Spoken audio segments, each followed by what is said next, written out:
Bienvenue sur Only Up to You, le podcast du développement personnel et professionnel, où tous les mardis, nous abordons des sujets de la vraie vie, avec à la clé des exemples, des outils et des conseils. Je suis Jennifer Picci, psychologue du travail et coach de vie certaine. Oui, bonjour à tous, j'espère que vous allez bien, que vous avez profité de votre week-end et que votre semaine a bien débuté. Aujourd'hui, on va parler du blues hivernal et surtout de comment le prévenir. Beaucoup de personnes remarquent chez elles un changement d'humeur lorsqu'il y a le changement de saison. C'est normal et surtout, c'est possible de le vivre, de transitionner d'une saison à l'autre de manière plus agréable et plus facile.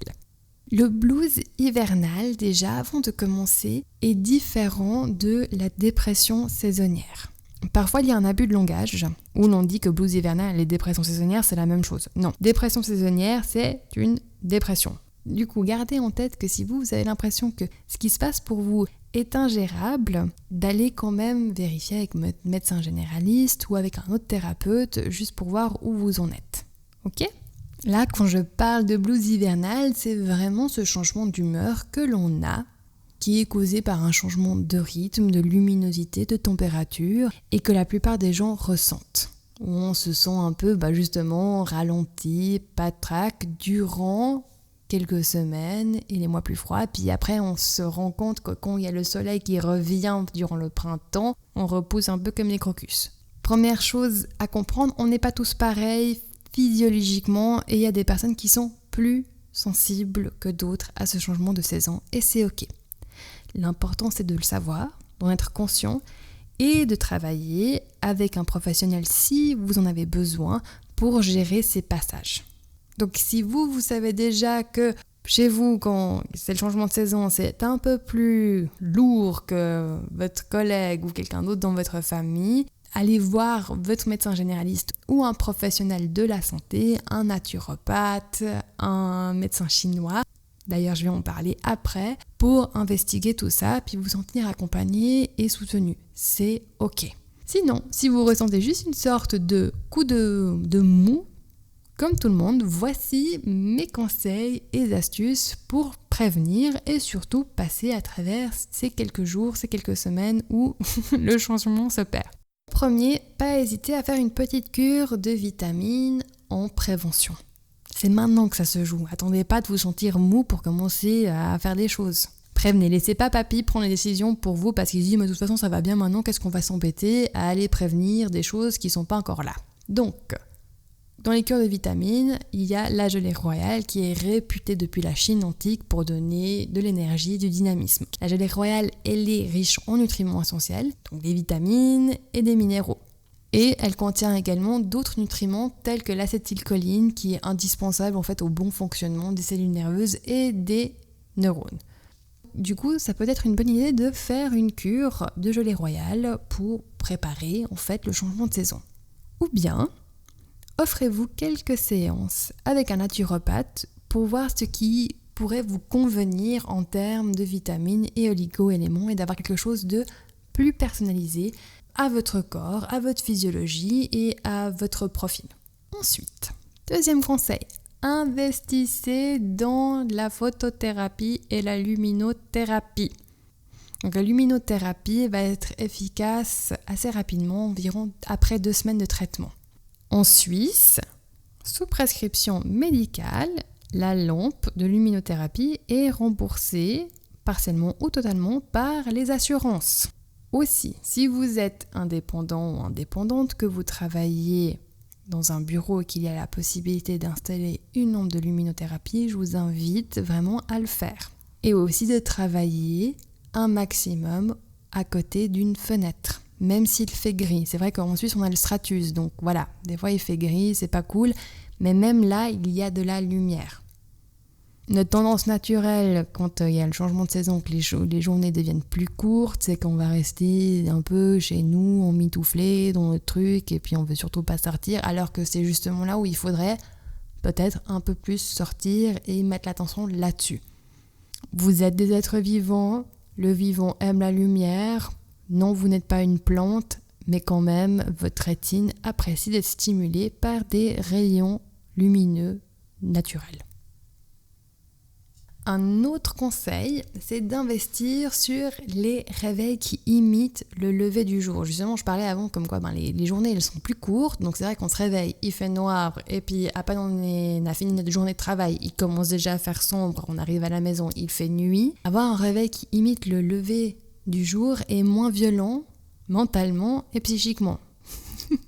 Donc vous pouvez l'installer dans la chambre. Ça commence à s'activer environ une demi-heure avant votre heure du réveil. Et puis après, vous pouvez aussi avoir une musique qui vous fait du bien. Je connais tellement de personnes qui se réveillent avec l'alarme du téléphone, avec un vibreur violent. Et puis voilà, franchement...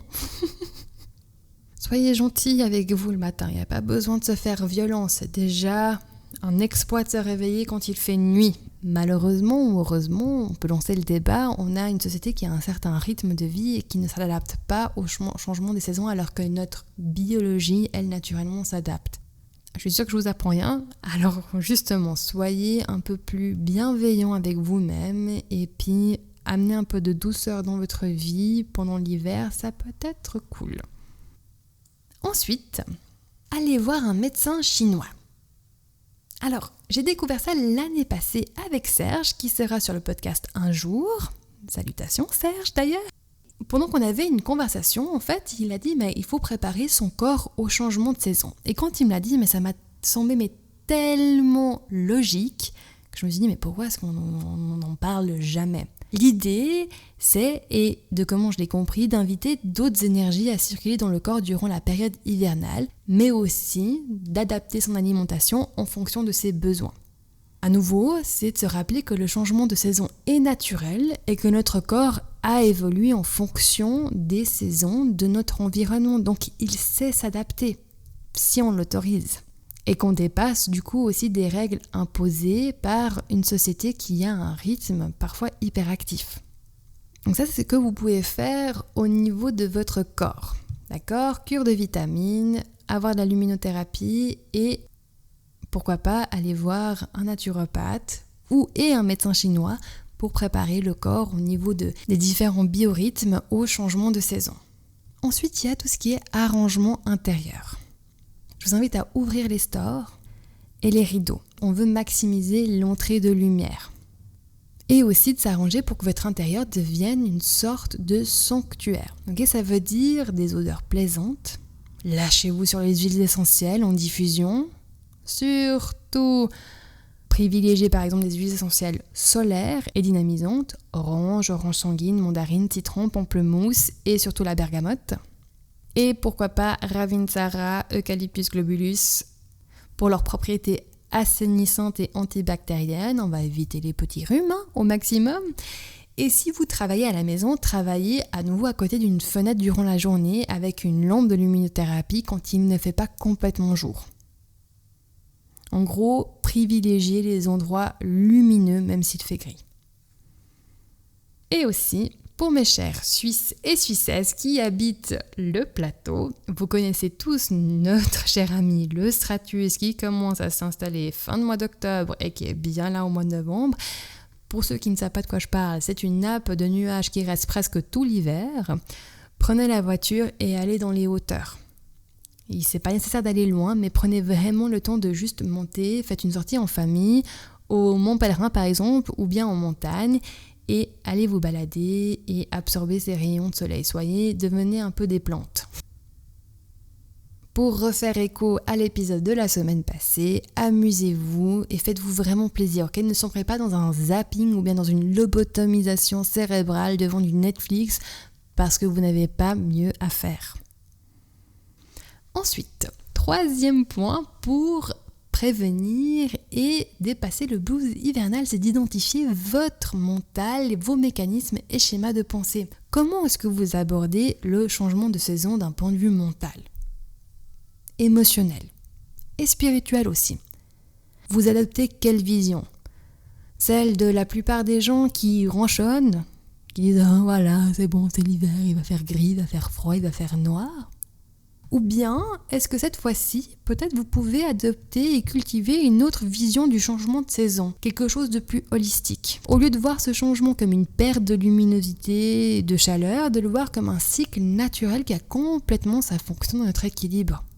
C'est le moment où la nature se ressource et ça peut être justement le moment où vous-même vous ressourcez, où vous pouvez peut-être aller travailler sur un projet secret. Et c'est en tout cas pas le moment d'essayer de garder le même rythme de vie que durant l'été. Parce qu'on n'est pas dans le même rythme et on n'est pas dans une même dynamique et c'est ok, le rythme ralentit, mais il ne devient pas immobile. D'où mon prochain point.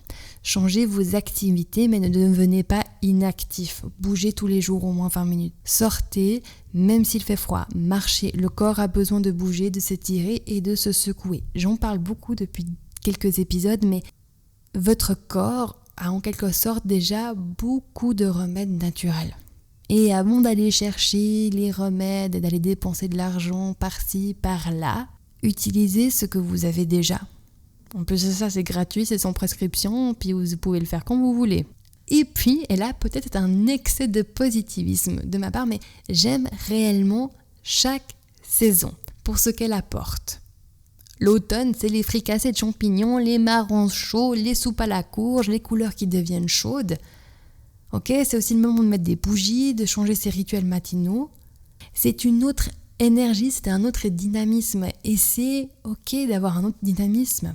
C'est vraiment stupide de vouloir aller contre ce changement et de résister en devenant ronchon. Et c'est quelque chose que je vois tout le temps. Ah, il fait froid. Oh, il fait gris. Oh, il a commencé à pleuvoir. Ok.